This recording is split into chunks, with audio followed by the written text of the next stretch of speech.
ऐसे और वीडियोस के लिए मेरे चैनल को सब्सक्राइब करें। 3, 2, 1, start. We notice all sorts of methods are being employed to weaken our country, to disturb peace in our country. Efforts are being made to create a feeling among the tolerant and peaceful people of this country that may change the lifestyle here.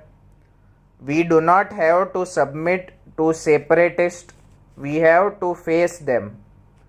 We will face all of them with all our might who try to weaken our freedom, our security, and our future through threats, pressurization, and causing fights. We will not allow them to rise. We will not stop till terrorism is completely eliminated or till the terrorists do not return to the country's mainstream, giving up their arms. We do not have to give up our courage. We do not have to be fearful. Gandhiji had said, independence means fearlessness against death. A nation afraid of death cannot become free, and if it attains freedom, it cannot protect it. The words of Gandhiji should resound in our ears today, and we must face this challenge boldly.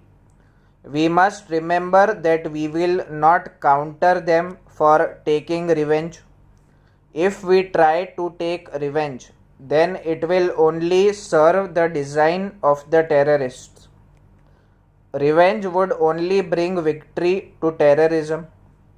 If we use restraint, terrorism will weaken and ultimately get defeated. We must not fall in the trap of terrorism. Gandhiji had said that license can have an answer to violence. Only non-violence can be an answer to violence. India holds its head high in the world today. The voice of India is heard in the world with respect. Why?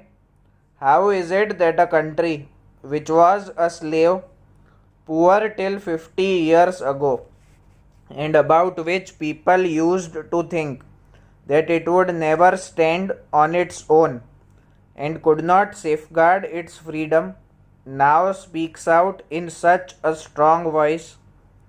It has been possible because we moved forward, taking with us the concepts of Gandhiji, principles of Panditji, and the path shown by patriots. We have learnt to speak fearlessly. We have learnt not to submit under pressures. We have learnt to move forward on the path of non-violence with courage and facing the challenges boldly. We launched a movement against the atomic weapons in the world during the last 50 years. Today, many powerful countries are attracted towards it, which is dangerous for the whole population of the universe.